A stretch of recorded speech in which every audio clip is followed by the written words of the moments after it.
trying to beat a team twice within, I guess, a few weeks here. What are the challenges of that? Yeah, you know, in our world, it seems it's a long time ago that we played them, where obviously it's probably not.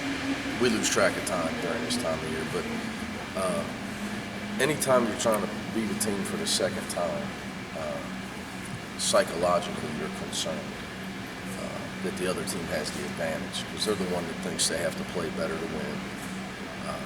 They got the attention of their coaching staff. It's just human nature. So you have to rely on your veteran leadership. The guys will understand that each game is a unique experience. And hopefully our guys do remember the last time we played Temple because it was a war. They're extremely well coached.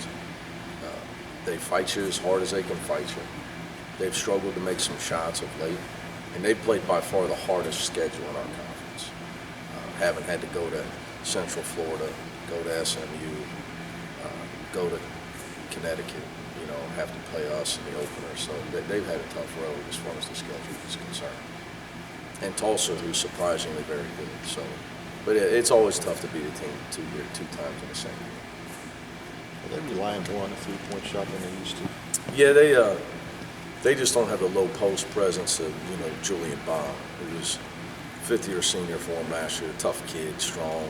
Not only could he score down there, I think his presence, his rebounding beat us last year. So I think they definitely miss him, there's no doubt about it.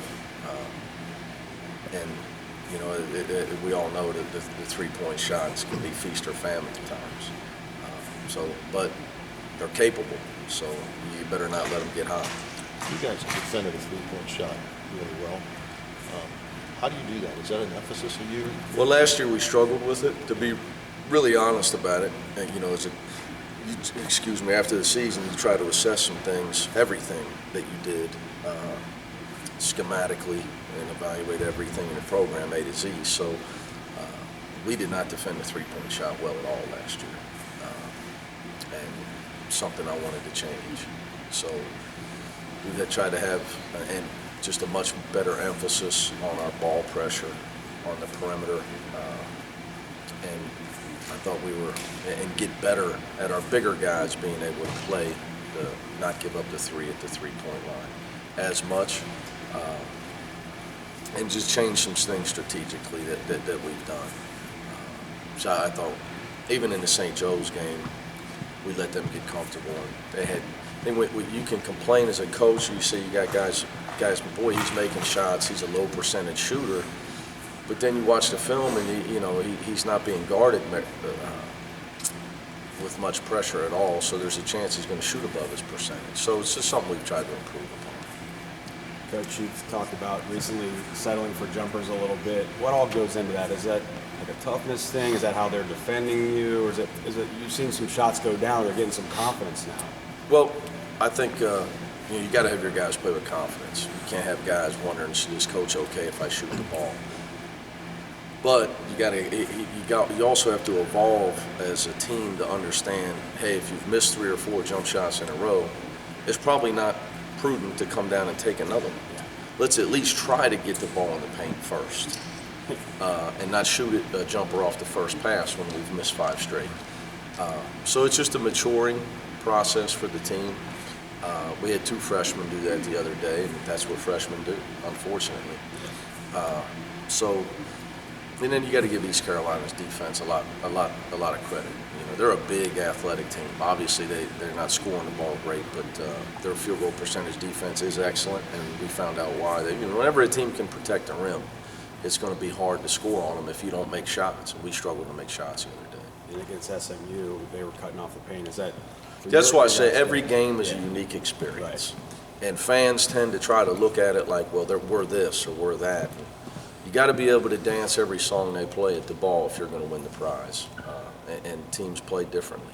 So you have to evolve to a point where you're able to take what they give you and still score. Because some teams take away the three, some teams take away the paint. Some teams play zone, some teams are real physical. So you got to be able to adjust to it.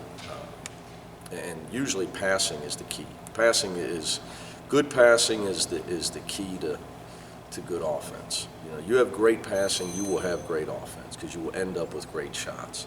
When you evaluate the film, and we have 4 or 5 times where the ball should have went to Gary or Kyle in the low post and it didn't go, and that's got to happen. And we end up with hard shots late in the clock instead of guys that are going to make 8 out of 10 baskets down low with the basketball. And what happens with that is you're also bailing the other team out. You're making their life a lot easier. You mentioned, you made reference Gary the other day down at East Carolina about getting him the ball more. Yeah. He's played really well during this winning streak. Is this the best he's played since he's been? Well, his consistency of effort is there, you know, which, you know, it's just a maturation process as a player. Give him credit. He's getting better. He's playing harder as he gets older. He's more consistent with his effort.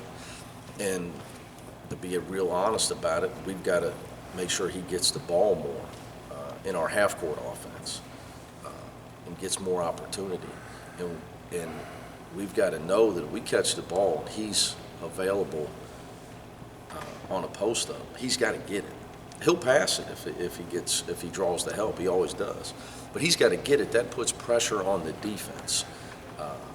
We just said, you know, it's a never-ending job coaching, and you know, it's one thing that I know we're going to work hard on today is making sure that we're just do a better job of finding the open man. I thought we struggled with that on Sunday. Is it overstating things to say you need to run your offense more through him because he can pass? Well, I mean, Kyle's the same, you know, but I'd like Jacob and Troy to post up more as well, to be really honest about it.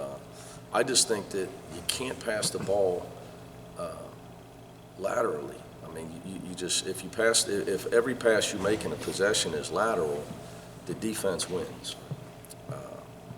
And especially when you have guys that can score, you're bailing them out if you play laterally. So it's a never-ending battle. You know, passing is the hardest. Passing the ball towards the basket is the hardest thing to teach a player in basketball. Harder than defense, because he's got to pass the ball over, under, or around a defensive player that's trying to not let him do that, to a player that's being guarded. You know, it's so much easier to just turn and throw it back out to the top, where there's nobody between you and the guy you're trying to throw the ball to, and they're just allowing that pass. So it's something we just got to do a better job of recognizing and working on every day. How's Kyle done his progress? Excellent. You know, as a coach, you get frustrated, and you know, I'm not the guy that stands over there trying to be phony and act like I'm not frustrated. I just coach the game. It is what it is. I'm not real concerned. So at times you know, people say, "Oh, man, you don't look happy." It's like, well, first of all, you're coming to the game for entertainment. I'm at work trying to get a win. But so at times, so you may look, I'm frustrated with Kyle. Trust me, I couldn't be happier that he's at Cincinnati. He does so much for our team. I can't possibly tell you how much he's changed our team this year. Aside from his ability to score and get us baskets, his confidence is huge. He gives us a confidence. There was a possession in the end of in the second half against East Carolina.